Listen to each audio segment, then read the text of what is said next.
4-hour documentary on Tom Petty. Here, before You breaking my heart, you tearing it apart, so fuck you. all right, good. Well, so this is how Is that we Greg both- Kinn?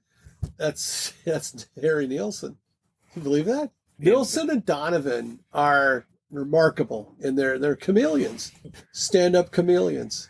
Oh, God, I'd pay to see some fucking stand-up chameleons. That much I know. That much I know. By the way, when I think we should probably address this before I have a Matt G-like introduction. Shout out Think Drink Disney.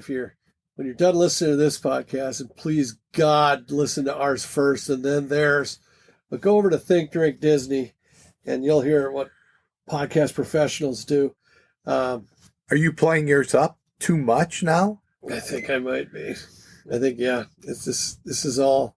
We'll just do it like that last week where we have to do 2 separate recordings because the one is so brutal. But I have a little formal for our listener, because they're tired of our loosey-goosey stuff. But I think that before we do that, we should talk about how Mark and I have had we've hit the 114 episode wall. And I think that we finally have kind of, we had our Metallica moment where we needed to bring in a whole team of psychologists to figure out why this lighthearted podcast, which, if I might say, had plenty of Lilt, Lilt, also a good, fairly decent rapper that remained at Lil T, but Lilt, we made it heavy. We made it not as lilty, lilter, liltest. We were just lilt, if not lilt adjacent or pre-lilt. So anyway, everything's better. Sorry. I hope we didn't scare anybody off. But if you stuck with us, we're back in the New York groove, as Ace Frehley once said. Wow. You have you're doing something. You're on your phone. You brought up a word I don't Lilt? remember ever knowing. Is it lilt or foreskin? Not remembering ever having. I don't. You never had lilt? Never had You got like Lilt. 5 skin there, pal. I mean, Jesus Christ, in the wintertime, you are really equipped. But There was the Spelling Bee Championships this week. let me guess who won. Was it the Olsen kid or the Shaw kid? Was the kid blonde-haired or dark-haired? Dark-haired. Huh, weird. Yeah, it looked Was like it a boy or a girl? boy.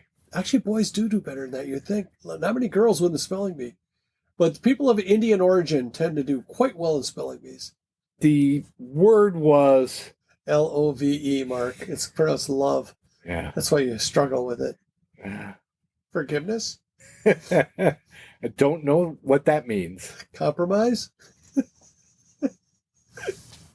Are you going to say it on the thing? Éclaircissement. What now? Éclaircissement. Éclaircissement? Éclaircissement. Éclaircissement. Is that an English word? It's French. Oh, yeah, it sounds very French. Éclaircissement. Why would you have to spell a French word in a... But US spelling bee. it's in the U.S. dictionary. Oh, what does it mean? And then... sure, I'll take it Enlightenment. An explanation of enlightenment or something you didn't know. down. Oh, is that what we just went through? That's what the word he won on. Wow. Did he celebrate? Did he go in a sentence? Origin. Did he do 15 stalls? I didn't watch until he that, got to but it? all I saw was he grabbed the mic and dropped it at the end. Get the fuck out of here. No, really? he didn't. Fast. That'd be good.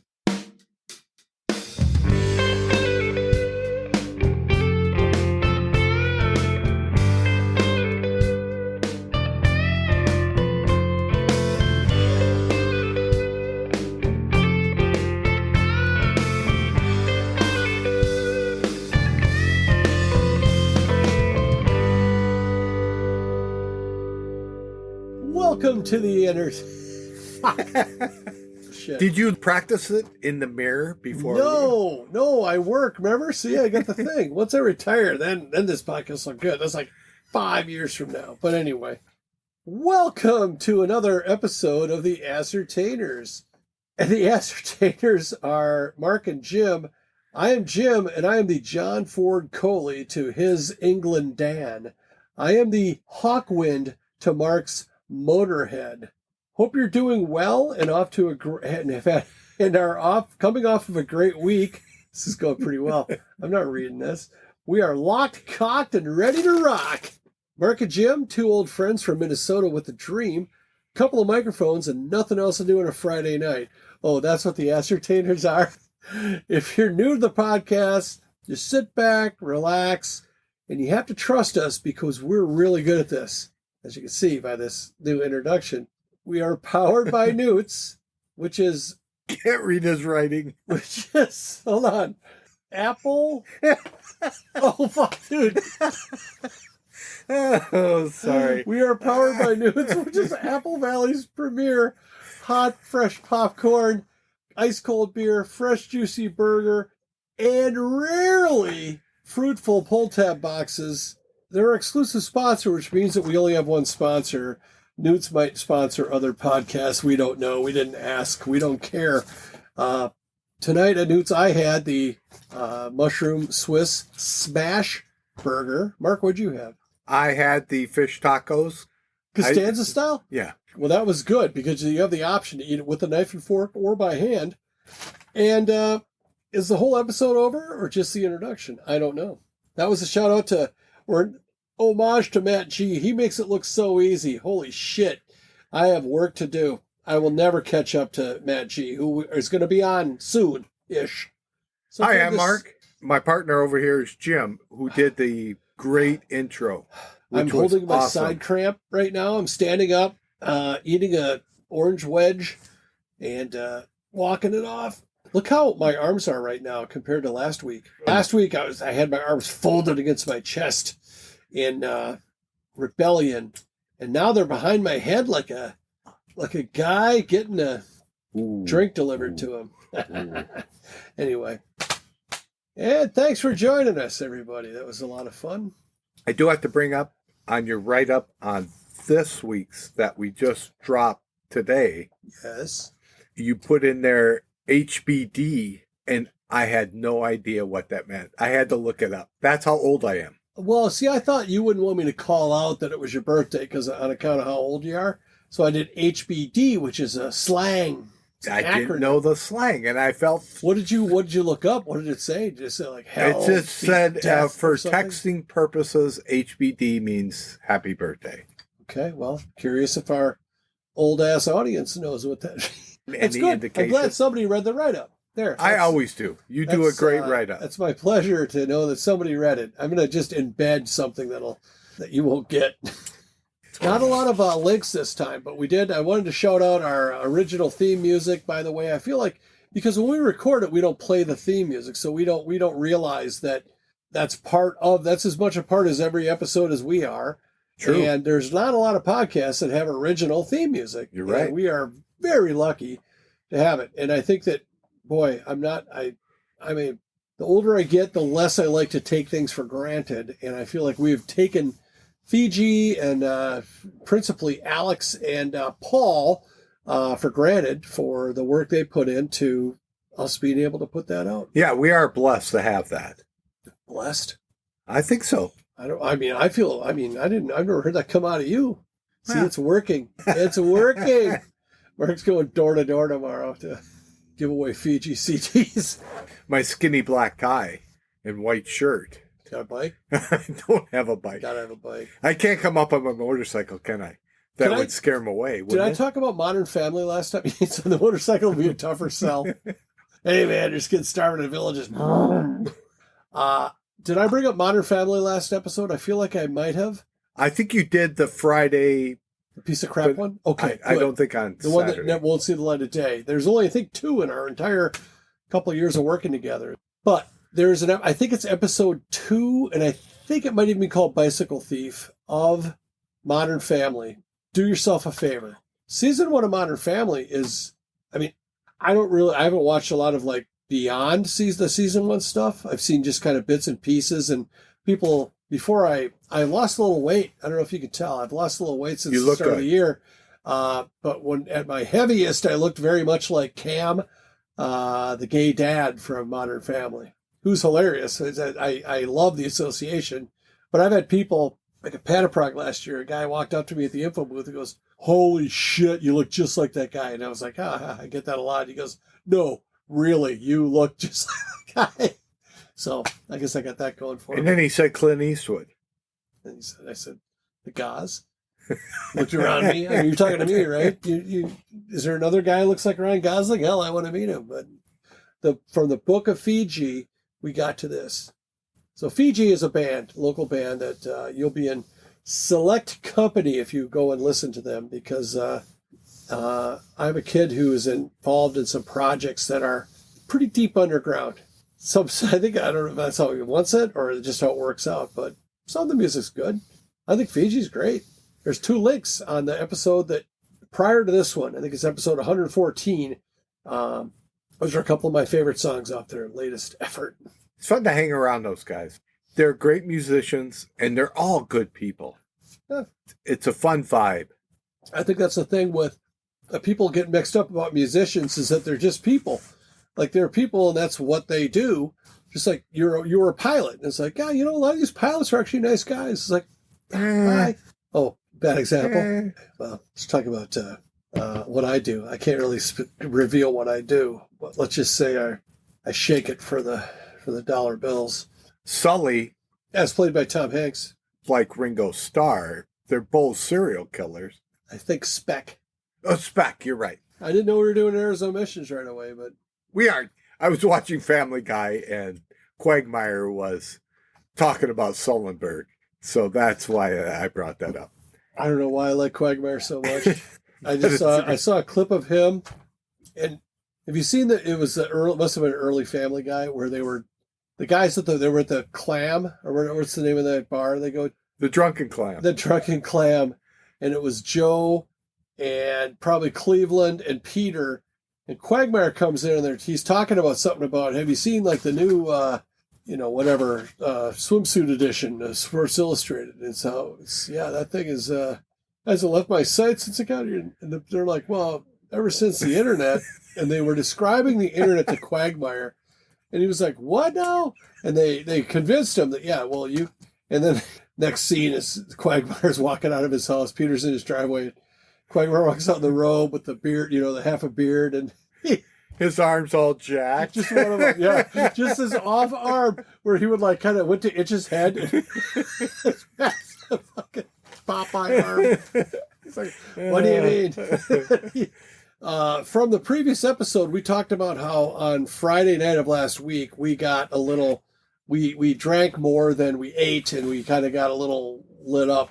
We did have a designated driver. I want to make sure that everybody knows that, and I encourage nobody to drive after they've had more than 2 beers or whatever the hell their limit is. I also have 2 other things. I already did Richard Speck. What do you got, Mark? I hate it when I talk too much. The only thing I had was I had to look up Let 'Em In. You brought up a good point that it almost sounded religious. Well, I can't really say. I think it applied to in the context of the conversation we were having, but I don't think when I listened to that song I ever had that feeling. Is it? No. Did you? Yeah, it can't be. It was all about his family and people showing up. He made up a few names, but they were actually people. Oh, really? Open the door, let him in. Okay, perfect. But you could change a little bit of the lyrics and make it a religious hymn. Or none of them. It would only that redundant it to would say only be religious nonsensical as a religious hymn if the name Mark was in the song. But Ow. did you say ow? I did. That was fantastic. You looked like an animated thing over there. Ow. And Pompatus. I want to talk about the Pompatus. So you know the Pompatus is not even a fucking word. The internet is torn between Pompatus. Steve Miller was the song "The Joker." Is it? Because some people call him Maurice. I'm a Joker. Pompatus of Love. But I think the song is called "The Joker," right? Yes. Which probably is the name of the album, I believe, as well. But if Steve Miller says the word, it's a real word. That's the absolute beauty of Steve Miller, is that even made-up words are like, yeah, fine, we're used to it from him. Northern California. How many O's are in Northern California there, Steve? This is all in homage to a guy that my buddy Bruce, PSA Bruce, not neighbor Bruce, different Bruce, my college roommate. We worked with this guy who was older than us, and he was like a kind of a cook chef kind of guy that worked in this restaurant we were at, and he hated Steve Miller with a white hot passion. So every time Steve Miller was on KQ, which is very often in the mid 80s, he would just spew his venom toward he just would like put a word in and bend it in a way that would rhyme. It would make no sense, but it would rhyme. And pompous, I think, is a good example of that. So if anybody else is frustrated with Steve Miller, this is your podcast, but we don't spend much. We have to spend less time on it than I just did. What year was his first album? 1973. I was 9. And doesn't he still play at the casinos? Yes. Oh, I heard of a show. Holy fuck. He might have been on it. John Waite. And I mean, it was the saddest. I wasn't a big fan of John Waite. Really? Yeah. You know, like the Babies? The Babies had a lot of hits. They did. Had a lot of hits. They were like the Night Ranger of their generation. But they weren't rock hits. I'm not even going to give it the time of day. I remember my next door neighbor, Dave G., introduced me to the Babies. Also introduced me to Billy Idol. Before Billy Idol was Rebel Yell Billy Idol. Like Hot in the City Billy Idol. Oh, I like Hot in the City. And, but those came out at the exact same time. The thing about the Babies is that you had to kind of like suspend your hang-ups on, I can't listen to that because it's not Sabbath or it's not that. And just recognize, holy shit, these are really good songs. You feel good when you listen to the Babies. Nice name, by the way. Yeah. Fucking A. Can you I think would of anything enjoy else? I don't want to say by myself, but Should they call themselves the Masturbators then? Because you enjoy that by yourself and you don't know anyone to find out. Yeah, they should have called themselves the Masturbators. Also, that name is open. Hey, bands, no one has had the fortitude to call themselves the Good Masturbators yet. I like that. Have they? Even misspell it like a fisherman would spell it. But It's like Tommy Boy when they're riding in the car. But Carpenter it wouldn't Superstar. admit it to it. Yes. Admit to it. Just like, and that's, I forget who said it. I feel like either Tom Arnold or John Goodman said it about that again, America's favorite pastime. He says, everyone does it. No one talks about it. So, anyway, wow. That's not really what I thought this episode would be about. Rick Derringer died this week. Hang On Sloopy was his first big hit with what was the band? The McCoys? I think it was the McCoys. And then a big hit that everyone, I think, knows is Rock and Roll Hoochie Coo. That, I would be surprised if people don't know that song. He was like your poor man Jeff Lynne to me. He was involved with a lot of music. He worked with Edgar Winter and Johnny Winter, both their bands. And he played on Frankenstein and Free Ride. Did he really? So he was more known for his guitar play than his vocals. Yes. Okay. He also worked with Steely Dan. And the website I was looking up, Wikipedia, helped secure a record contract for Donald Fagen in 1972. Wow. I don't know what that means. Well, it says years active, 1965, and he was, 74 when he died? Yes. So he was pretty fucking young when he became active, right? But what does that mean to secure a contract? Did he... Like he sat down with him and help him, or was it like The Godfather? Made an offer that you can't refuse. Smoked a guy with a baseball bat or something? I have no idea. I heard he could hit from both sides of the plate. That's the weird thing. Rick Derringer, 4-tool baseball player, missing the fifth. His fifth tool was shredding on the guitar. But he worked with Cyndi Lauper. Who? Cyndi. Isn't it Lauper? I think it said Sydney. I could have. Cyndi Lauper? Well, I just hope her skin clears up. I'm just watching her on the commercials and... Whew, that's mean. It's got to get better. It's going to get better, Cindy. You just keep taking whatever the fuck you're trying to sell me on the TV. And if that don't work, try doing rubber bands around your hair. Grow a mustache. Her beard. And sorry. He produced Weird Al Yankovic. Yes. Hold on. Shane, what? He produced Eat It and Fat. Get both of the those hell songs. out of here. And he won, I believe, a Grammy for both of those. Oh, that is, do you feel good about that or bad about that? Where like you were in these other great projects and you wrote and sang Rock and Roll Hoochie Coo, and it's like, oh, there's my Grammy. Ooh, which one's that for? Weird Al Yankovic won that one. Weird Al has a following like Rush, like Have you Deadheads. seen there's a within the last year or so, The movie? is it a movie or documentary or what is it? A mockument. What? Oh, is it? Yeah, with the guy from Harry Potter. Sorry. Wrong. Who the fuck might that be? I don't know. My wife watches all those Harry movies. Potter himself? I don't know anything about that. Icebergs, horses, dragons. But anyways, the mockumentary. If it's a mockumentary, I can't believe I haven't seen it. It would make sense it would be a mockumentary if it's Weird Al. Oh, But I thought it was like a serious piece. It is funny You've seen as it? hell. Yes. I will watch it this weekend, I promise you. What's it called, you know? Weird Al. I think it's the name of it. I think it was on Apple TV or some shit, wasn't it?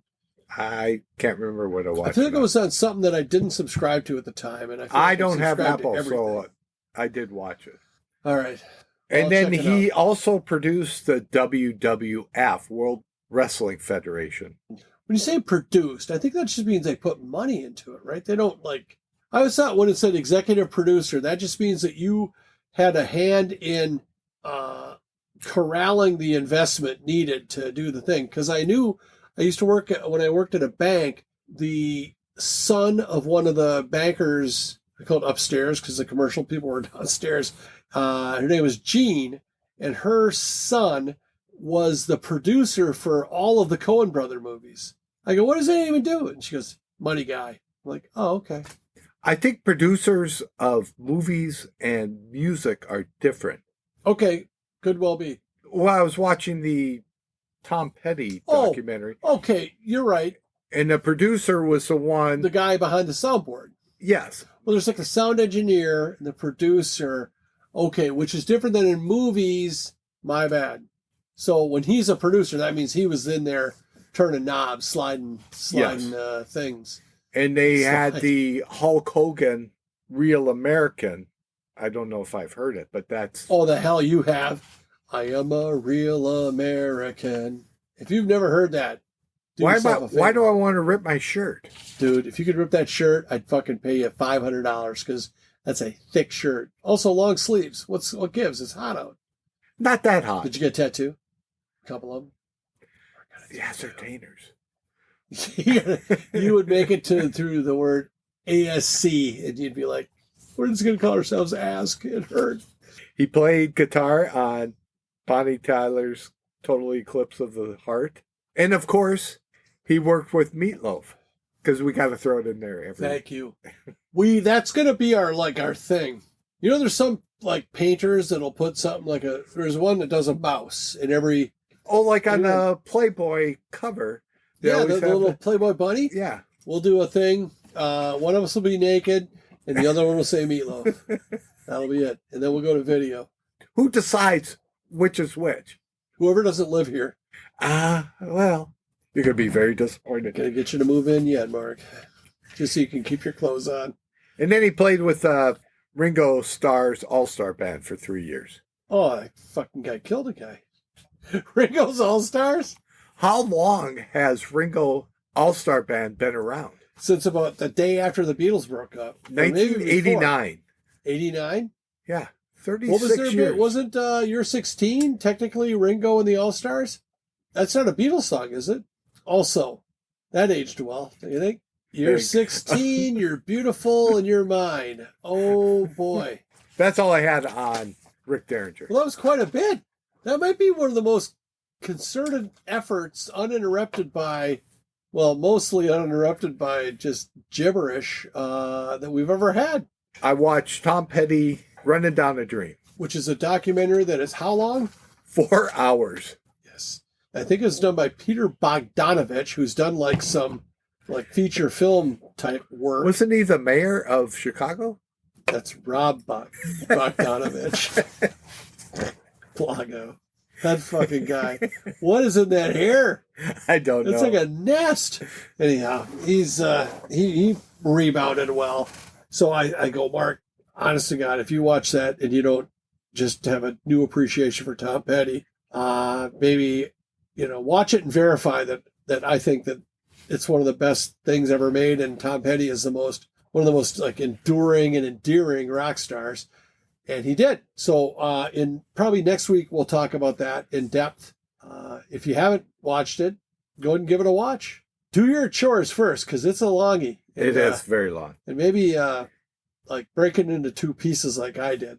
I watched 2 hours and then hydrated, slept, mode, read. Okay, everyone knows that didn't happen, but yes. But back to Rick Derringer, watching that documentary, and Jeff Lynne, he had his hand in a lot, and he did a lot. Is he in the documentary a lot? He is. It's been a long time since I watched it. I know that the Wilburys, they were just fellas.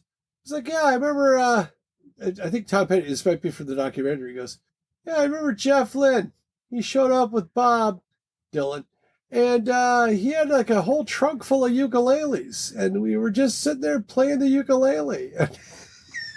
It was... what would it be like to be Tom fucking Petty and have all that talent and all that success and everything else, and you're just hanging out with your buddies, like pumped that they brought ukuleles over? How the Traveling Wilburys came together, it was just happenstance. It's serendipitous. I can't You're right do there. Epididymis. Serendipitous, which is the opposite, I think, of it. Epididymis. I think that's when you sit on your balls too long or something. But, yeah. But it wouldn't happen if they weren't just buddies. It wasn't like right. They all knew each other. Together. They were just like, hey, why not just throw some shit down? If I saw Bob Dylan in a restaurant, he's not going to say, come over and play bass for me. You don't know that. I know where he is tonight. We have to leave soon. Would you want to play with fucking Bob Dylan? I don't think so. Not now. Earlier, yes. This afternoon? What are you talking about? Jim doesn't wear a watch, but he looked at his wrist. I do. I think wear a salon. Oof. That's not a freckle. I must be getting old. It must be later than it was the last time I looked at it. Do you want to cover your topic real quick? I suppose. I better throw out the one thing so I get it off my mind. The grilled cheese. We were talking about grilled cheeses. Why is it like when your kids are growing up, like sometimes they don't finish their grilled cheese? Do you ever like snag a bite of the used grilled cheese? Do you have any idea what was on that grilled cheese? Like their hands weren't always like super clean at grilled cheese time.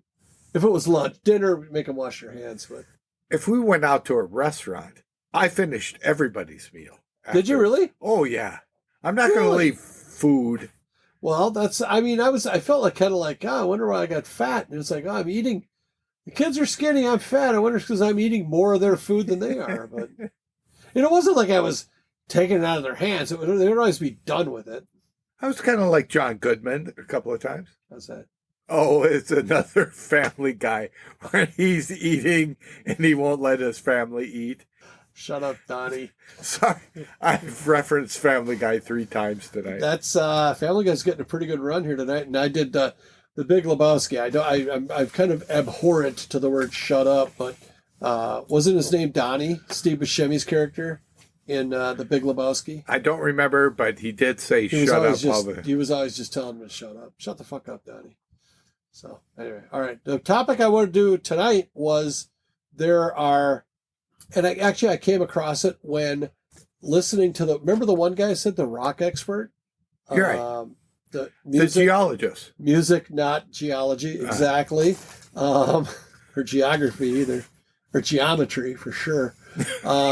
He brought up that the Sweet, there's a band called, I think it was called Sweet.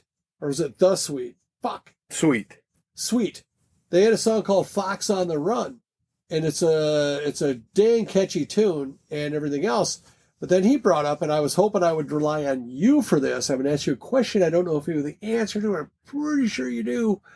Guardians of the Galaxy. Fox on the Run was in the Guardians of the Galaxy soundtrack, and apparently it really boosted sales of the song Fox on the Run. First of all, are you familiar with the song? Yes. Fox on the Run, you scream and everybody comes. I forget a night and take the night away. Hey! Anyway, you know the song. Everyone knows the song. Pretty strong keyboard, kind of synth guitar thing going on in the background. Fox on the Run. That's it. Sing it, Mark. Belt it out. Do it. You got this. But anyway, Mickey, you familiar are you with ready? That's from their other song. Sweet. Water Blitz? Yeah. Mickey, ready, Steve. Are you ready? Steve, Mickey, Andy? Is Andy one of them? I think so. All right, fellas.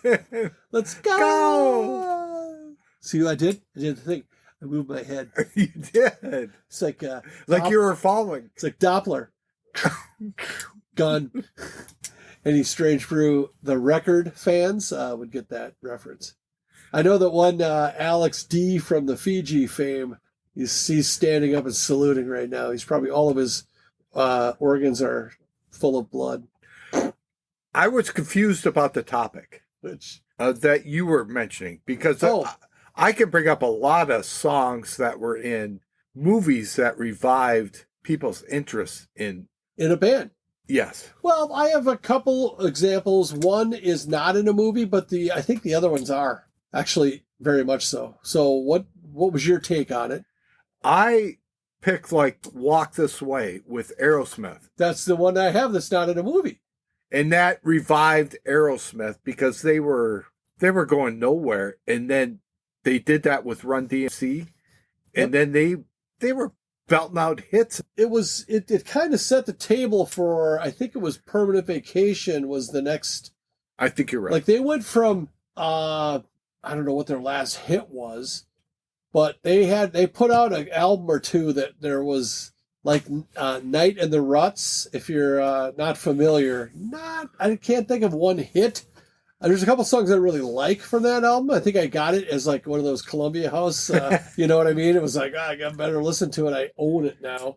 But they had a cover of Walking in the Sand, the Shangri-La's song, which is easily one of my favorite songs ever, no matter who's doing it. But then they did that, and it was like a ZZ Top kind of a exploitation of MTV. Yes. Or not exploitation as much as just taking advantage of, and it was perfect because they were not the stars. They were the underlings of Run DMC. But another, I guess, an example of how one song made two. How many songs can you think about where one song elevated two bands at the same time? I mean, there's not that many songs that have two fucking bands on it. So. Can I bring one up? No. Oh. Hey, thanks for your time, everybody. We know you have a lot of things to do, so yes. That was my other one, the Beach Boys and the Fat Boys, Wipeout. What now? During the MTV era, the Beach Boys were going nowhere, and then the Fat Boys did a collaboration. Disagree. I saw the Beach Boys play after a Minnesota Kicks soccer game in the mid 80s. That's a joke. They were playing after a soccer game. But they were still at it. They were still this kind of got them back, and then the next year they came out with Kokomo. So the Fat Boys did Wipeout? The Fat Boys. No shit. I wouldn't have guessed that at all. I kind of want to do it with my voice, but I can't. What the guy does, then he goes, Wipeout. And then the big drum part. It's not no, it's not the guitar one. It's a different song. Wasn't that Dick Dale? Yes. Okay. Nice name. We'll put it in the show notes. Dick Dale. Who's the other guy? The Native American guy that did a song called The Stroll. There's a documentary called The Stroll, and it's not Dick Dale, but it's another very renowned guitarist. We'll have to look that up. Okay, so Wipeout. So a different version of Wipeout. Have I heard this version? It's a rap song to Dick Dale's Wipeout. Did they sample the Beach Boys, or the Beach Boys were on it? The Beach Boys were on it. Okay, well, look in the links under the description of today's episode, and you'll find it. If I can find it, I'm assuming I'll find it. Mark found it. So, And I didn't know what H. Mark can forward it to me. Not that Mark, was. that's not what I meant. The other ones I had were, Smooth is not a movie one. Rob Thomas and Santana. Do you know the song? I don't. Rob Thomas is from Matchbox 20, and Santana is from Santana. And I remember when I heard this solo from that, I go, this guy sounds just like, because you knew it wasn't a Santana song, but I go, this guy sounds like Carlos fucking Santana. And sure as shit, it was him. Wasn't that video, but it was like a black and white. I got to be video. super honest. I don't remember I just remember hearing it on the radio. I'm not sure I ever saw a video for it. We'll have to put a link for that one. Yes. Also. Oh, well, today's was very short on links. The one that came out today in real time. The other two were from Wayne's World. And that would be Bohemian Rhapsody, which kind of they agree with that it one. Off. Yeah. And what a awesome treatment of it. Holy shit. How fun was that?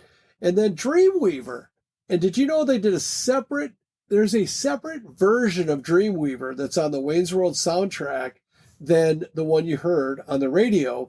And you could tell, I feel like Casey Kasem, I feel like my voice is going to change. That wow, that was very good. when at the beginning of the song, the original, it goes, I've just closed my eyes.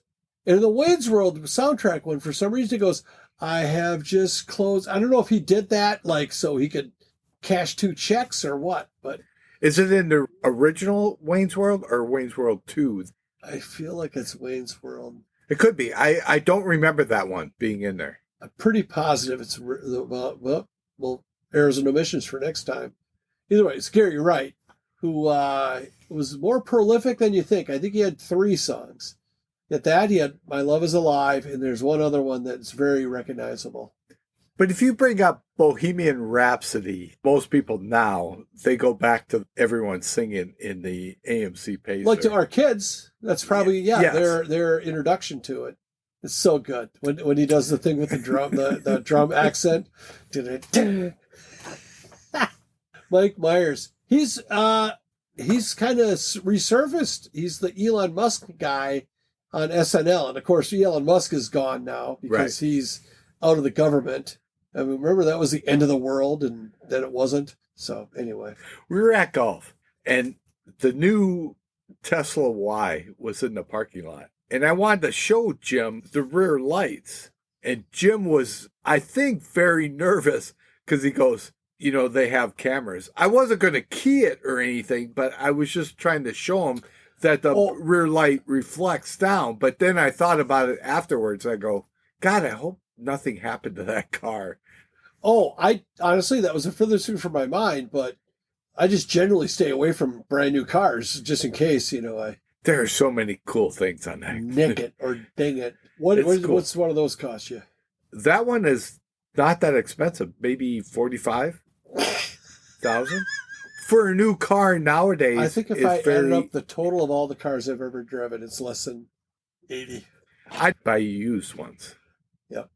Used Hyundais. Used from, celebrities. Yeah. Used. By used? Oh, I got John Lennon's old wetsuit. No, that's not worth much. I don't know the reference to There's a fucking that. hole in it. That's dark. It says it's got a hole in it. Oh, wow. He was coming from scuba. You remember him specifically saying, if we can't scuba, what's this all about? And then... I do remember watching Monday Night Football when Howard Cosell breaks in and says, Oh, I don't know if I was watching that night. I remember where I was during the day when I heard it. I think it was probably the next day then. I never miss Monday Night You know what? Football. Actually, it might have been. I might have heard it that day because I don't know what time of day it was, but it was daylight, I think, when he got shot. Do we know this? I just remember Howard Cosell. You were like, well, I didn't do it. I remember my dad walking in and saying, "Oh, the king is dead." Elvis? Yeah. That was like 74? 76? Okay. So you were like 12 years old. But maturity-wise, I was a lot older. Not hair. I always felt bad for the kid. You get delayed, like alopecia of the swimsuit area. It's like nowadays, I bet that's commonplace, right? Aren't everybody getting rid of that kind of foliage? We had one kid in our class in ninth grade. He could grow a full beard. My brother Steve could too. Really? Oh, fuck, dude. That guy was a freak. My mom had to carry his birth certificate to track meets. And they're like, that's a goddamn grown man over there. It's like, no, he's 15. I think that's worse than what you were talking about. Too much? Yes. Oh, I don't think any of those guys. Okay, maybe it was like whatever for different reasons, but when you're the last kid with the public hair, we'll just call it that because they were family. Well, we're not a family podcast whatsoever, but that's just a tough day. You know, it's just like, come on, man. I'm the same guy I was back when you guys didn't have any fuzz on the peaches, and now I'm the last guy, and now I'm a whatever, an outsider. This wasn't me, by the way. I mean, I don't know why you think it was. It seems kind of personal what you're talking about. I got him last summer, okay? I'm fine. Yeah, it's like getting excited for your baby to take their first steps. It's like, oh, God, now I got to fucking chase this kid around all the time. It's like, well, now it's like fucking, I don't know, Bigfoot down there. We did have swimmers What now? that went to state and they shaved. They shaved their pubes? I don't know their pubes. Were they wearing a swimsuit? I don't know unless they had some really advanced shrubbery that would slow them down. Their legs. They shaved their. Well, their legs, that's one thing, but their fucking publics, that's a different thing. I didn't see their nether regions. So you were so close. It's like when you're too close to a painting. It's like, hold on. Kept blowing the razor off.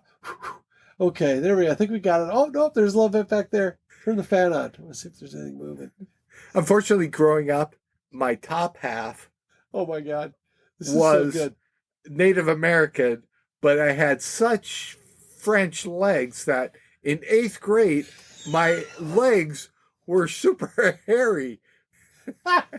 What do you call that guy with the horse legs? That's exactly. Regular body. What's it called? Oh, I can't think It's of a it. thing. Is it called a mark? We're going to call it a mark until we can come up with a different name for it. So you're saying, because the Mark's background is Native American and French, Mm-hmm. and you're saying that your body was divided by genetics? I don't know. Well, it's better than if it was like up and down split, like your left half was all hairy and the right half was bald. So thank your lucky stars. At least you live in fucking Minnesota. You can cover them hairy ass legs up with your silky smooth upper torso. Well, hey, I'm gonna bring my Matt G back. Matt G, Think Drink Disney, by the way. If you haven't, I think we shouted out Think Drink Disney before. If I'm going to mention Matt G and borderline poke fun at how awesome he is by me not doing his professionalism service, please don't tell anyone what you just heard, okay? Keep it to yourself. Whatever you do, don't go onto Facebook and like, follow, or share anything that you heard.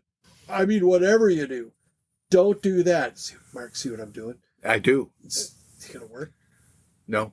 Shut the fuck up. Shut up, Donnie. Okay. So, and we have a website, or excuse me, an email address. I keep saying website. It's called theascertainers at gmail.com. That's gmail.com. Please drop us a line. And thanks for listening. We went through a lot to get to this episode, and I feel pretty goddamn good that we got through what we went through to bring back some lilt to the ascertainers. So thanks, Mark. We'll see you next time. And thank you. Bye. Goodbye.